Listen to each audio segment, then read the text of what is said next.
let's set the scene. It's June 4th, 2025, and the time is closing into midnight.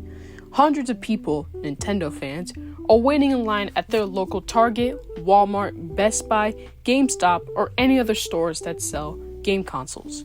Those people are there for one reason and one reason only: to pick up their brand new Switch 2.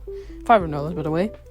With their new official accessories, people are willing to spend close to $700 for the full Switch 2 experience, which is honestly crazy to me.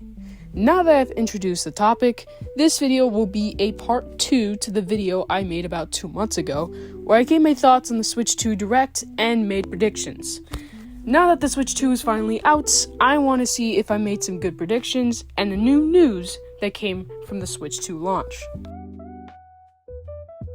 First off, let's go over one key prediction that I made with the Nintendo Switch 2 that, to be honest, I'm not surprised that it came true. I stated in the video that all these new changes and announcements, people will still buy the Switch 2 and its games. Like, even the console was $700, like the PS5 Pro that released a few months ago. Nintendo fans will still eat it up what Nintendo serves, which is why Switch 2 will probably be a well-selling console with advanced features ready to come, just like. As you can see from these photos, I was correct. All of these Nintendo fanboys/girls were the same people complaining about the price and were typing in Nintendo comment sections and live streams to drop the price. And look at them now. They just dropped $500 on a console they were hating on. So, in conclusion of this prediction, all of these Nintendo fanboys/girls are hypocrites and will spend not only $500 on the console, but they'll spend $80 per game, which is insane.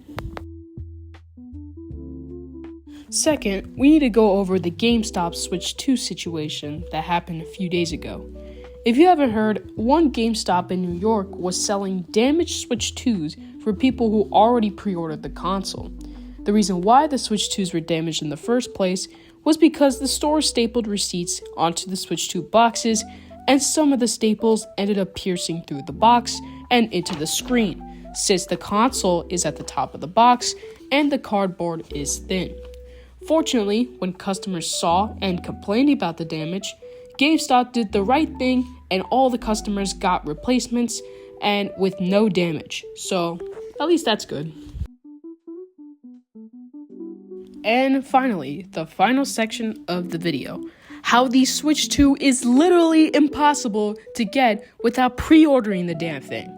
While I was writing this script, I went to 5 different stores online to try to find the Switch 2. I went to Target, Walmart, Best Buy, GameStop, and Amazon. And wouldn't you know it, 4 out of the 5 stores don't have them in stock. And if you don't believe me, boom, photos right there of each store. The only one that does have the new Switch in stock is Best Buy, but when I went on their website, they only had purchased by walk-ins, and a lot of Nintendo fanboys probably can't drive. So, yeah. So, in conclusion, even though a lot of people hated the Switch 2 for its price and the not worth it features, fans still went ahead and bought the console. Not only that, but fans were actually surprised that the console itself is actually pretty good, and that the Switch 2 is a great upgrade from its predecessor, the Switch 1. Sure, the price might be steep, and you need to spend $10 on a tech demo, but hey, at the end of the day, the consumer's money is their money, and as long as Nintendo gets paid, they're happy. And that's pretty much it for this video. If you want to see part 1, since this vid's a part 2, then you can go watch it. It's not hard to find. It's just an overview of the Switch 2, my reaction. That's what the video is called. And I'm going to see y'all later. Bye.